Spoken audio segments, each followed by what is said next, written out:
तो दोस्तों आज हम लोग पढ़ेंगे एनसीईआरटी क्लास 6 का तीसरा चैप्टर अध्याय 3 आरंभिक नगर। इससे पहले जो 2 चैप्टर हैं मैंने आप लोगों को करा दिए हैं। तो चलिए शुरू करते हैं। चैप्टर है आरंभिक नगर। पुराने भवन का संरक्षण। जसपाल और हरप्रीत अपने घर के पास गली में क्रिकेट खेल रहे थे। उन्होंने देखा कि कुछ लोग उस खंडहर घर की तारीफ कर रहे थे जिसे गली के बच्चे भूतहा घर कहा करते थे। एक ने कहा, इसकी वास्तुकला तो देखो, क्या आपने कहीं लकड़ी पर इतनी सुंदर नक्काशी देखी है? दूसरी ने कहा, हमें मंत्री जी को पत्र लिखकर कहना चाहिए कि वह इस खूबसूरत घर को सुरक्षित रखने के लिए इसकी मरम्मत कराने की व्यवस्था करें। यह सब सुनकर जसपाल और हरप्रीत सोचने लगे कि इस पुराने खंडहर से लोगों का इतना लगाव क्यों हो सकता है। हड़प्पा की कहानी।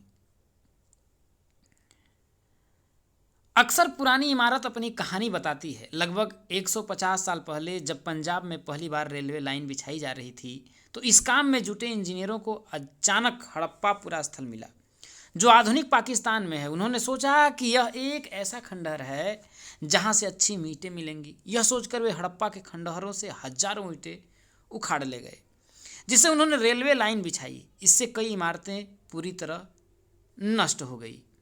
उसके बाद लगभग 80 साल पहले पुरातत्वविदों ने इस स्थल को ढूंढा और तब पता चला कि यह खंडहर उपमहाद्वीप के सबसे पुराने शहरों में से एक है।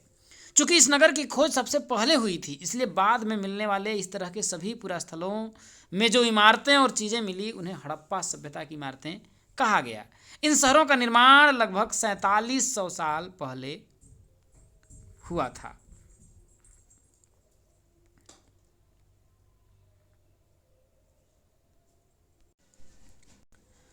प्रायः पुरानी इमारतों को तोड़कर उनकी जगह नए भवन बनाए जाते हैं। क्या तुम्हें लगता है कि पुरानी इमारतों को सुरक्षित रखना चाहिए? आपके क्या आंसर हैं? आप क्या सोचते हैं? आपको जवाब देना है।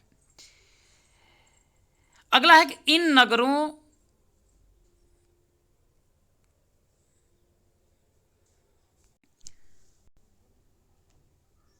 की क्या विशेषता थी? प्रायः इन नगरों से कई को 2 या उससे ज़्यादा हिस्सों में विभाजित किया गया। पश्चिमी भाग छोटा था लेकिन ऊंचाई पर बना था और पूर्वी हिस्सा बड़ा था लेकिन यह निचले इलाके में था। ऊंचाई वाले भाग को पुरातत्वविदों ने नगर दुर्ग कहा और निचले वाले हिस्से को निचला नगर कहा। दोनों देखिए, यहाँ पुरातत्वविदों ने ऊंचाई वाले भाग को नगर दुर्ग और निचले वाले हिस्से को निचला नगर कहा। तो ऊंचा कौन सा था? पश्चिमी भाग छोटा था लेकिन ऊंचाई पर बना था और निचले हिस्से को निचला नगर कहा। दोनों हिस्सों की 4 दीवारियां पकी ईंटों की बनाई जाती थी। इसकी ईंटें इतनी अच्छी पकी थी कि हजारों सालों बाद आज तक उनकी दीवारें खड़ी रही। दीवार बनाने के लिए ईंटों की चिनाई इस तरह करते थे जैसे कि दीवारें खूब मजबूत रहें। कुछ नगरों के नगर दुर्ग में कुछ खास इमारतें बनाई गई। मिसाल के तौर पर मोहनजोदड़ो में खास तालाब बनाया गया जिसे पुरातत्वविदों ने महान स्नानागार कहा। इस तालाब को बनाने में ईंट और प्लास्टर का इस्तेमाल किया गया था। इसमें पानी का रिसाव रोकने के लिए प्लास्टर के ऊपर चारकोल की परत चढ़ाई गई थी। इस सरोवर में 2 तरफ से उतरने के लिए सीढ़ियां बनाई गई थी और इसके चारों ओर कमरे बनाए गए थे। इसे भरने के लिए पानी कुएं से निकाला जाता था। उपयोग के बाद इसे खाली कर दिया जाता था। शायद यहाँ विशिष्ट नागरिक विशेष अवसरों पर स्नान किया करते थे। कालीबंगा और लोथल जैसे अन्य नगरों में अग्निकुंड मिले हैं जहां संभवतः यज्ञ किए जाते होंगे। हड़प्पा, मोहनजोदड़ो और लोथल जैसे कुछ नगरों में बड़े बड़े भंडार गृह मिले हैं। ये आपके चित्र दिए गए हैं। मानचित्र 3 उपमहाद्वीप के आरंभिक ये नगर हैं। मोहनजोदड़ो, सोत्कागेंडो, चन्हूदड़ो, कालीबंगा, ये आपके विशिष्ट हैं। यहाँ पर बताया गया है कि ये आधुनिक पाकिस्तान के पंजाब और सिंध प्रांतों, ये नगर जो हैं आधुनिक पाकिस्तान के पंजाब और सिंध प्रांतों, भारत के गुजरात, राजस्थान, हरियाणा और पंजाब प्रांतों में मिले हैं।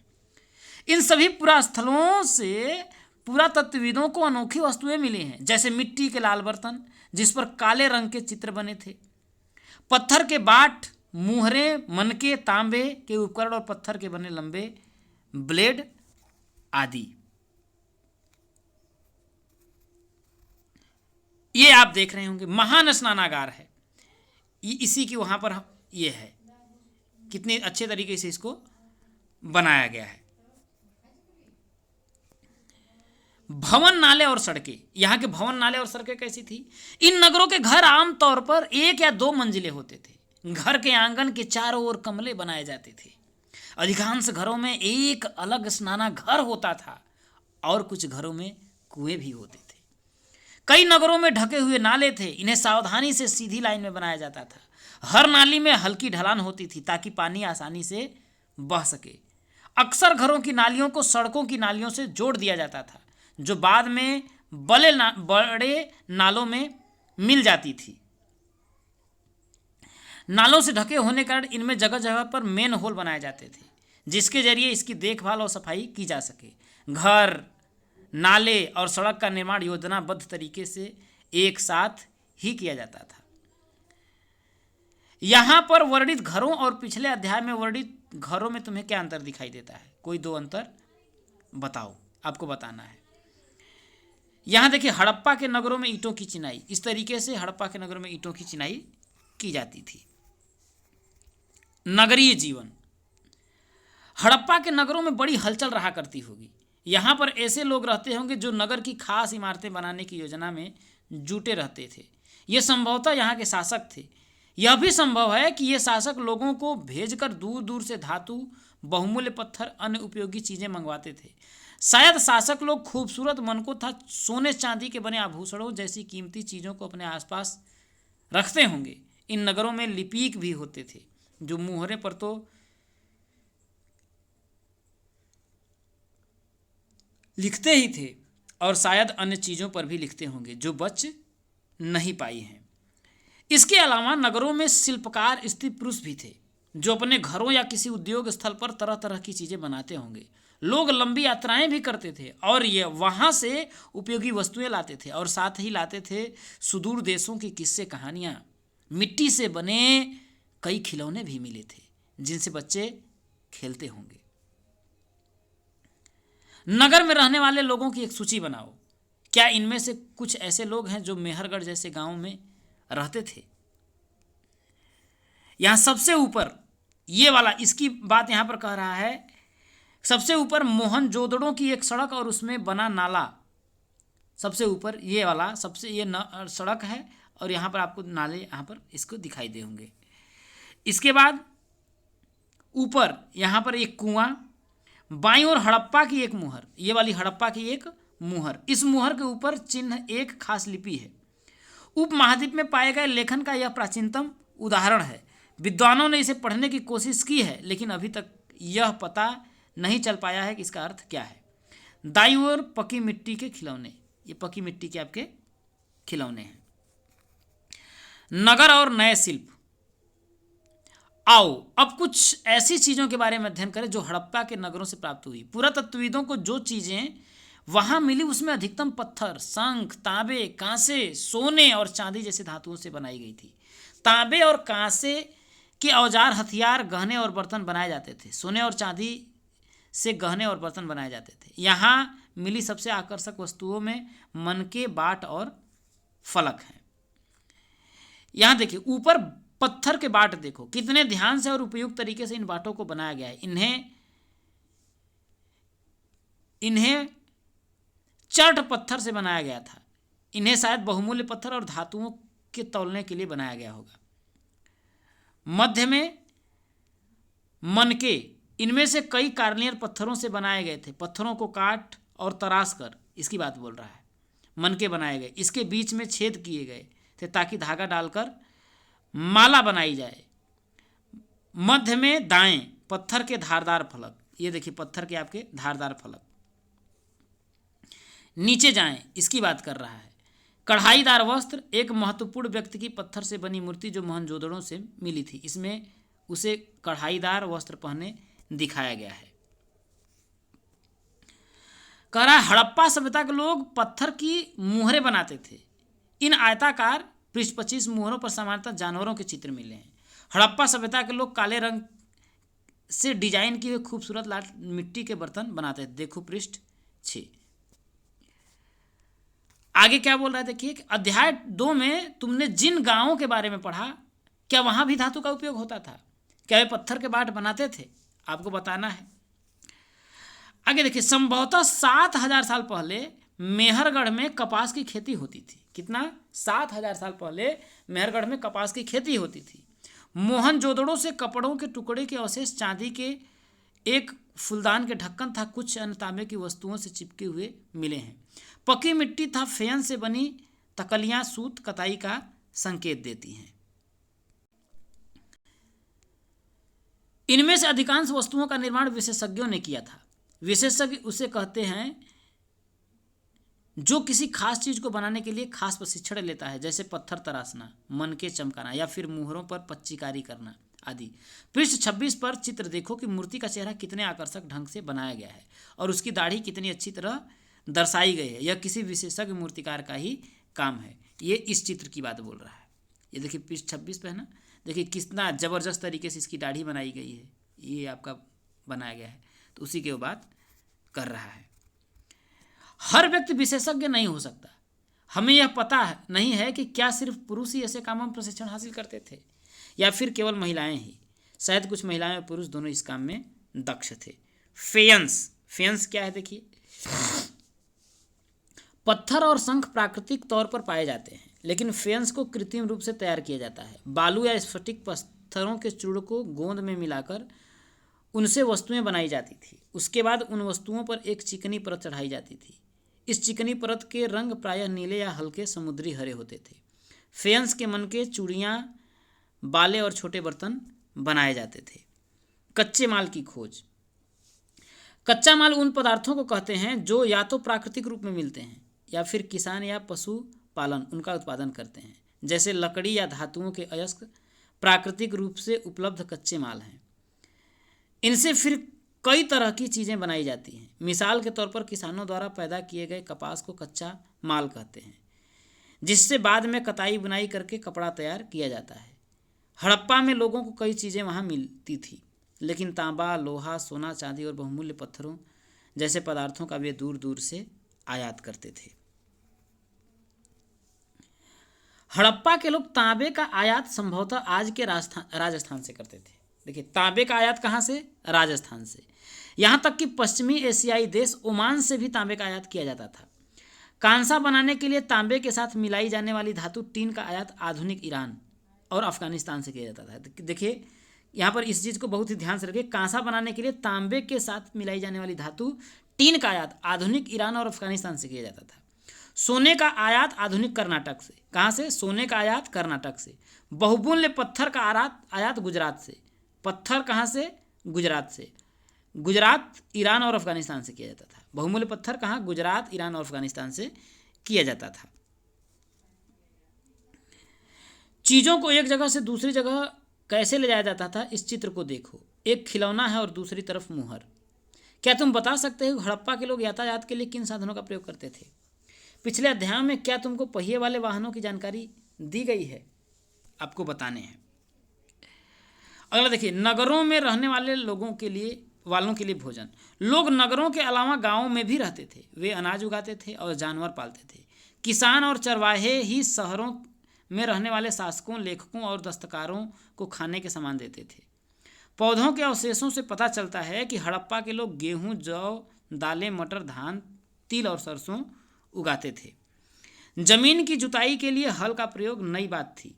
हड़प्पा काल के हल तो नहीं बच पाए हैं, क्योंकि वे प्रायः लकड़ी के बनाए जाते थे, लेकिन हल के आकार के खिलौने मिले हैं। इस क्षेत्र में बारिश कम होती है, इसलिए सिंचाई के लिए लोगों के कुछ तरीके अपनाए होंगे। संभवतः पानी का संचय किया जाता होगा। जरूरत पड़ने पर उसे फसलों की सिंचाई की जाती होगी। हड़प्पा के लोग गाय, भैंस, भेड़ और बकरियां पालते थे। बस्तियों के आसपास तालाब और चारागाह होते थे, लेकिन सूखे महीनों में मवेशियों के झुंडों को चारा पानी की तलाश में दूर दूर तक ले जाया जाता था। वे बेर जैसे फलों को इकट्ठा करते थे, मछलियां पकड़ते थे और हिरण जैसे जानवरों का शिकार करते थे। इसके बारे में देखिए, बच्चों का खिलौना हल। आज हल चलाने वाले ज़्यादातर किसान पुरुष होते हैं। हमें ज्ञात नहीं है कि हड़प्पा में भी यही प्रथा थी। गुजरात में हड़प्पा कालीन नगर का सूक्ष्म निरीक्षण। कच्छ के इलाके में खदीर बेत के किनारे धौलावीरा नगर बसा था। वहाँ साफ पानी मिलता था और ज़मीन उपजाऊ थी। जहाँ हड़प्पा सभ्यता के कई नगर 2 भागों में विभक्त थे, वहीं धौलावीरा नगर को 3 भागों में बांटा गया था। इसके हर हिस्से के चारों ओर पत्थर की ऊंची ऊंची दीवार बनाई जाती थी। इसके अंदर जाने के लिए बड़े बड़े प्रवेश द्वार थे। इस नगर में एक खुला मैदान भी था जहाँ सार्वजनिक कार्यक्रम आयोजित किए जाते थे। यहाँ मिले कुछ अवशेषों में हड़प्पा लिपि के बड़े बड़े अक्षरों को पत्थरों में खुदा पाया गया है। इन अभिलेखों को संभवतः लकड़ी में जड़ा गया था। यह एक अनोखा अवशेष है क्योंकि आमतौर पर हड़प्पा के लेख मुहर जैसी छोटी वस्तुओं पर पाए जाते हैं। गुजरात की खंभात की खाड़ी में मिलने वाली साबरमती की एक उपनदी के किनारे बसा लोथल नगर ऐसे स्थान पर बसा था जहाँ कीमती पत्थर जैसा कच्चा माल आसानी से मिल जाता था। यह पत्थरों, शंखों और धातुओं से बनाई गई चीज़ों का एक महत्वपूर्ण केंद्र था। इस नगर में एक भंडार गृह भी था। इस भंडार गृह से कई मुहरें और मुद्रांकन या मुहरबंदी गीली मिट्टी पर दबाने से बनी उसकी छाप मिले हैं। ये देखिए लोथल का बंदरगाह। देखिए यह बड़ा तालाब लोथल का बंदरगाह रहा होगा जहाँ समुद्र के रास्ते आने वाली नावें रुकती थी। संभवतः यहाँ पर माल चढ़ाया उतारा जाता होगा। ये लोथल का है। यहाँ पर एक इमारत मिली जहाँ संभवतः इसके मनके बनाने का काम होता था। पत्थर के टुकड़े, अधबने मनके बनाने वाले उपकरण को तैयार मनके भी यहाँ मिले हैं। मुद्रा और मुद्रांकन का मुहरबंदी। मुहरों का प्रयोग सामान से भरे उन डिब्बों या थैलों के चिन्हित करने के लिए किया जाता होगा जिन्हें एक जगह से दूसरी जगह भेजा जाता था। थैले को बंद करने के बाद उसके मुहाने पर गीली मिट्टी पोतकर उस पर मुहर लगाई जाती थी। मुहर की छाप को मुहरबंदी कहते हैं। अगर यह छाप टूटी हुई नहीं थी तो यह साबित होता था कि सामान के साथ छेड़छाड़ नहीं हुई है। आज भी मुहर का प्रयोग होता है। पता लगाओ कि मुहरों का उपयोग किस लिए किया जाता है। सभ्यता के अंत का रहस्य। लगभग 3900 साल पहले एक बड़ा बदलाव देखने को मिलता है। अचानक लोगों ने इन घरों को छोड़ दिया। लेखन, मुहर और बाटों का प्रयोग बंद हो गया। दूर दूर से कच्चे माल का आयात काफ़ी कम हो गया। मोहनजोदड़ो में सड़कों पर कचरे का ढेर लगने लगे। जल निकास प्रणाली नष्ट हो गई और सड़कों पर ही झुग्गी नुमा घर बनाए जाने लगे। यह सब क्यों हुआ कुछ पता नहीं। विद्वानों का कहना है कि नदियाँ सूख गई थी। अन्य का कहना है कि जंगलों का विनाश हो गया था। इसका कारण ये हो सकता है कि ईंट पकाने के लिए ईंधन की ज़रूरत पड़ती थी। इसके अलावा मवेशियों के बड़े बड़े झुंड से चारागाह और घास खाने वाले मैदान समाप्त हो गए होंगे। कुछ इलाकों में बाढ़ आ गई, लेकिन इन कारणों से यह स्पष्ट नहीं हो पाता कि सभी नगरों का अंत कैसे हो गया, क्योंकि बाढ़ और नदियों के सूखने का असर कुछ ही इलाकों में हुआ होगा। ऐसा लगता है कि शासकों का नियंत्रण समाप्त हो गया। जो भी हो, परिवर्तन का असर बिल्कुल साफ दिखाई देता है। आधुनिक पाकिस्तान के सिंध और पंजाब की बस्तियां उजड़ गई थी। कई लोग पूर्व और दक्षिण के इलाकों में नई नई छोटी बस्तियों में जाकर बस गए। इसके लगभग 14 साल बाद नए नगरों का विकास हुआ। इसके बारे में तुम अध्याय 5 और 8 में पढ़ोगे। कल्पना करो, तुम अपने माता पिता के साथ 4000 साल पहले लोथल के मोहनजोदड़ो की यात्रा कर रहे थे। यह बताओ कि तुम यात्रा कैसे करोगे। तुम्हारे माता पिता यात्रा के लिए अपने साथ क्या क्या ले जाएंगे और मोहनजोदड़ो में तुम क्या देखोगे, आपको बताना है। भाई पिछली की जो कहानी है उसी को आपको बताना है। अगला है, देखिए पुरातत्वविदों को कैसे ज्ञात हुआ कि हड़प्पा सभ्यता के दौरान कपड़े का उपयोग होता था, क्योंकि उसके कुछ अवशेष मिले थे। आगे देखिए, निम्नलिखित को सुमेलित करिए। तांबा कहाँ से मिला? राजस्थान से। सोना कहाँ से? कर्नाटक से। बहुमूल्य पत्थर कहाँ से? गुजरात से और अफगानिस्तान से। टीन कहाँ से? अफगानिस्तान से। आइए इसके बारे में एक बार हम लोग फिर से देख लेते हैं, क्योंकि इसको मैंने आपको बोला था ध्यान से पढ़िएगा। यहाँ देखिए मैंने बताया था हड़प्पा के लोग तांबे का आयात संभवतः आज के राजस्थान से करते थे। तांबा कहाँ से? ध्यान देखिएगा, तांबा राजस्थान से। यहाँ तक कि पश्चिमाई देश ओमान में भी तांबे का आयात किया जाता था। कांसा बनाने के लिए तांबे के सिलाई वाली धातु टीन का आयात आधुनिक अफगानिस्तान से। टीन कहाँ से? ईरान और अफगानिस्तान से। ध्यान रखिएगा, टीन अफगानिस्तान से। सोना कर्नाटक से। बहुमूल्य पत्थर का आयात गुजरात, ईरान और अफगानिस्तान से। बहुमूल्य पत्थर कहाँ? गुजरात से। ठीक है। तो तांबा कहाँ से, ध्यान से, तांबा राजस्थान, तांबा राजस्थान, तांबा राजस्थान, तांबा राजस्थान, तांबा राजस्थान, ध्यान रखिएगा, तांबा कहाँ से, राजस्थान से। Tin Afghanistan, tin Afghanistan, tin Afghanistan. सोना कर्नाटक, सोना कर्नाटक, सोना कर्नाटक। बहुमूल्य पत्थर गुजरात, ठीक है। तो चलिए यहाँ पर आ जाते हैं, आपके प्रश्नों को देखते हैं। प्रश्न में क्या था देखिए, अब देखिए बहुमूल्य पत्थर कहाँ से, गुजरात से, तांबा राजस्थान, सोना कर्नाटक, टीन कहाँ से, अफगानिस्तान से। देखिए टीन कहाँ से, अफगानिस्तान से। फिर से आप लोग देख लीजिए, ज़्यादा जल्दी से याद हो जाएगा। ऐसे ही देख करके देखिए, टीन कहाँ से, देखिए टीन का आयात देखिए अफगानिस्तान से, टीन आपका अफगानिस्तान, तांबा राजस्थान, ठीक है। तो यही बातें है। ऐसे ही प्रश्नों को 2-3 बार सिर्फ पढ़िए, पढ़ करके क्वेश्चन देखिए, दिमाग में एकदम फिट हो जाएगा।